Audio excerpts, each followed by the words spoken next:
దీనికి మొత్తానికి ఈ రాజకీయ సంక్షోభానికి, ఇప్పుడున్న రాజకీయ సంక్షోభం, రేపు రాబోయే రాజకీయ సంక్షోభం కూడా కాంగ్రెస్లో పొరపాటున వస్తాయి.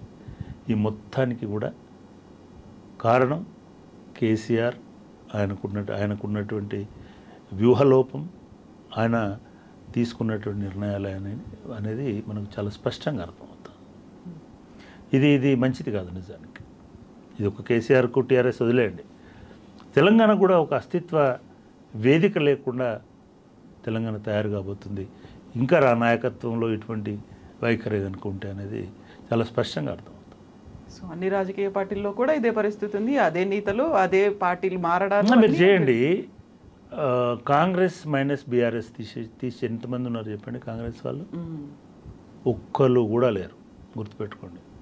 ఒరిజినల్ కాంగ్రెస్ నాయకులు అసలు కొన్ని చోట్ల వాళ్ళకు నాయకులు లేరు. మీరు ఒక జీవన్ రెడ్డిని అక్కడ ఇచ్చారు, నిజామాబాద్ నుంచి ఇచ్చారు. ఆదిలాబాద్ నుంచి కొత్తగా ఆమెకు రాజకీయాలు కూడా తెలియదు. మీ క్యాండిడేట్ పోతే ఇంకో కొత్త క్యాండిడేట్ని తీసుకొచ్చుకున్నారు అక్కడ. ఈవెన్ కాంగ్రెస్ పార్టీ కూడా అక్కడ నాయకత్వం లేదు. నిజామాబాద్ టౌన్లో ఇప్పుడు నిజామాబాద్ కాన్స్టిట్యున్సీలో జీవన్ రెడ్డిని తీసుకుపోయారు అక్కడికి. జీవన్ రెడ్డి కరీంనగర్ 2 కాన్స్టిట్యున్సీలు కరీంనగర్ జిల్లాలో, అక్కడ 4 కాన్స్టిట్యున్సీలు. నేను నిజామాబాద్ రాజకీయాల్లో నిజామాబాద్ జిల్లా కాంగ్రెస్ కమిటీలో పనిచేసిన వాళ్ళు ఏం కాదు వీళ్ళు. అట్లే విధంగా మీరు ఎక్కడికైనా పడ్డి, మీరు ఏ నియోజకవర్గానికైనా పడ్డి, ఎక్కడి నుంచి వచ్చినారు ఈ క్యాండిడేట్ అనేది మీరు చూడండి. అది మల్కాజ్గిరి కావచ్చు, అది ఈ 3 ఎక్కువ చెప్తుంటారు కదా, సికింద్రాబాద్, అసలు సికింద్రాబాద్లో ఎవరు పోటీ చేస్తారో చెప్పండి ఒకసారి. ఈరోజు ఎవరు సికింద్రాబాద్ క్యాండిడేట్? అసలు చెల్లుతుందా దానం నాగేందర్ పోటీ చేస్తే? దానం నాగేందర్ చరిత్ర సికింద్రాబాద్లో తెలియదు. సికింద్రాబాద్లో కొంచెం తెలివి ఉన్న వాళ్ళు ఉన్నారు, అది గుర్తుపెట్టుకోండి. మాసే లేరు. ఎవరు మరి అక్కడ క్యాండిడేట్? ఇప్పుడు అక్కడ మేడ్చల్లో, మల్కాజ్గిరిలో ఎవరు? లేదా ఇటుపోతే మెదక్లో ఎవరు? లేకపోతే ఇక్కడ నల్గొండలో ఎవరు? సరే, నల్గొండలో అంటే జానారెడ్డి ఇదొక రెండవది ఎన్ని కుటుంబాలు ఉన్నాయో చూడండి. కుటుంబ పాలన అని కదా మనం ఇంతకాలం మాట్లాడాం.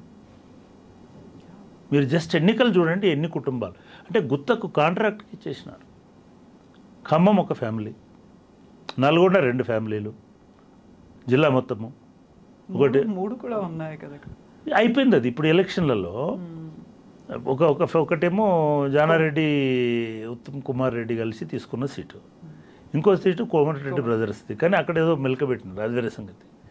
అంటే ఈ ఫ్యామిలీస్ కనుక తీసుకున్నట్టయితే పట్నం Mahender Reddy and family, Vivek and family, గడ్డం వివేక్ అండ్ ఫ్యామిలీ, ఎంతమంది? ఇది ఎక్కడిదండి? ఇది కాంగ్రెస్ పార్టీలో డెమోక్రసీ అంటారు, కాంగ్రెస్ పార్టీ చాలా విశాలం అంటారు. మీరు కాంగ్రెస్కి మనుషులు దొరకట్లేదా? మీరు ఎందుకో భువనగిరి బాలలక్ష్మికి ఇవ్వలేదు? బాలలక్ష్మి తెలంగాణ ఉద్యమంలో వచ్చింది, కేసీఆర్ తోటి కొట్లాడింది, మొదటి నుంచి కాంగ్రెస్ పార్టీలో ఉంది. ఎందుకో అన్ని సీట్లు గెలిచిన తర్వాత కూడా ఎందుకో అద్దంకి దయాకర్కి ఇవ్వలేదు నల్గొండ? ఒక్కటి గుర్తుపెట్టుకోండి, ఎవరైనా సరే, రిజర్వేషన్ అంటే రిజర్వ్డ్ స్థానాలలో ఓన్లీ ఆ కులం వాళ్ళే పోటీ చేయాలి. కానీ అన్రిజర్వ్డ్ స్థానం అంటే రెడ్లది కాదండి. అన్రిజర్వ్డ్ స్థానం అంటే అక్కడ కూడా పోటీ చేయాలి ఎస్సీలు, అక్కడ కూడా ఎస్టీలకు ఇవ్వాలి. అద్దంకి దయాకర్కి ఎందుకు ఇవ్వలేదు? ఏం తక్కువ చెప్పండి? 4 ఫ్రంట్లో ఉన్న సైనికుడు కదా కాంగ్రెస్ పార్టీకి దయాకరు. అంటే అంతర్లీనంగా, అంటే నిజంగా కడియం కావ్య కంటే అధ్వానమా? పోనీ అనుకుందాం మనం పోటీ కంపేర్ చేసేటప్పుడు. ఎందుకు సికింద్రాబాద్ ఇవ్వండి, వాడో వీడో ఎందుకండి మీకు? అంటే మీకు బలం లేదా కాంగ్రెస్ పార్టీకి? ఇది కాంగ్రెస్ పార్టీలో ఉన్నటువంటి పరిస్థితి. ఇక దేశం ధర్మం ఇట్లా మాట్లాడేటువంటి వాళ్ళు టచ్ చేయని స్టోన్ లేదు. దేవుళ్ళందరూ వాళ్ళ దగ్గరనే ఉంటారు, కానీ వాళ్ళు ప్రతి రాయిని దేవుడు అనుకునే తీసుకుపోయి గూట్లో పెడుతున్నారు.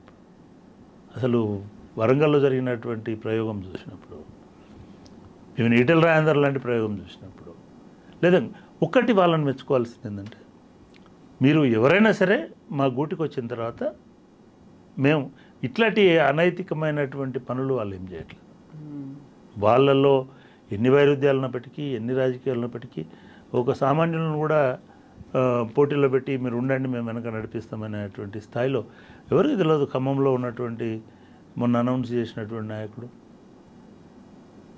మనకైతే తెలియదు. అంటే ఫక్తు రాజకీయాలు చూస్తున్నటువంటి వాళ్ళకి ఎవరికి తెలియదు ఆయన ఎవరో. నమ్మి బీఆర్ఎస్ వదిలేసి బీజేపీలోకి పోయినటువంటి నర్సయ్య గౌడ్ని వాళ్ళు గౌరవించినారు, ఆయనకు మళ్ళీ టికెట్ ఇచ్చినారు. ఇప్పుడు అంటే వాళ్ళకు కొన్ని విలువలు, ఒక పద్ధతి, ఆ పద్ధతిలో వాళ్ళు పోతున్నారు. దాన్ని మనం తప్పుపట్టాల్సినటువంటి అవసరం లేదు. అట్లా పెద్దపల్లిలో గోమాస శ్రీనివాస్ అని మామూలు కార్యకర్త వస్తే కూడా తీసుకొని ఆయనకి అన్ని రకాల మేము సహకరిస్తామని చెప్పి అక్కడ పోటీలో పెట్టినారు. సీతారాం నాయక్ ఇంటికి పోయి ఉద్యమకారుడివి, నువ్వు ప్రొఫెసర్వి, విద్యావేత్తవి, ఆయనకేం రాజకీయాలు లేవు, ఆయన బీజేపీని వ్యతిరేకించినవాడు, ఆయనకేమి హిందుత్వ రాజకీయాలు లేవు, ఒక ప్రగతి దీనిలో మాట్లాడేటువంటి వ్యక్తి, ఆయనని తీసుకొచ్చి వాళ్ళు ఇమ్మీడియట్గా అడగకముందే టికెట్ అనౌన్స్ చేసి చలో మేము పోటీ చేస్తారు. నేను అనుకుంటా ఆయన ఖర్చు కూడా బీజేపీ పెట్టుకునే అవకాశం ఉంటుంది, ఎందుకంటే ఈయన దగ్గర పెద్దగా డబ్బులు ఉండే అవకాశం. అంటే ఇటువంటి ప్రయోగాలు చేస్తున్నప్పుడు నాకు ఆశ్చర్యం వేసేందంటే కాంగ్రెస్ అధికారంలో ఉన్నప్పటికీ కూడా వాళ్ళకి ఎందుకు ఈ రాజకీయాలు మంచివి కాదు అని అనిపించట్లేదు. ఈ నిజంగానే కనుక ఈ నాయకత్వం విఫలమైతే ఇప్పుడు ఈ పోటీలో ఉన్నటువంటి వీళ్ళు పెడుతున్నటువంటి వాళ్ళు నిజంగానే ఒక 4-5 ఓడిపోతే రేవంత్ రెడ్డికి చాలా కష్టం ఫేస్ చేయడం. ఎందుకంటే ఇది కాంగ్రెస్ పార్టీ మొత్తం కమిటీ, కార్యాచరణ కమిటీ అంతా కూర్చొని డిస్కషన్ చేస్తున్నారా? ఒక అధిష్టాన వర్గమే చేస్తుందా? లేదు ఒక పార్టీ పరిశీలకురాలే చేస్తున్నదా? ఈ విమర్శలన్నీ కూడా వస్తున్నాయి. ఇప్పటి ఎన్నిక అనేటువంటిది నిజానికి కేసీఆర్ కంటే లేదా బీఆర్ఎస్ కంటే బీజేపీ కంటే ఎక్కువ టెస్టింగ్గా, ఎక్కువ టెన్షన్ తోటి ఉండేది కాంగ్రెస్ పార్టీకి రేవంత్ రెడ్డి.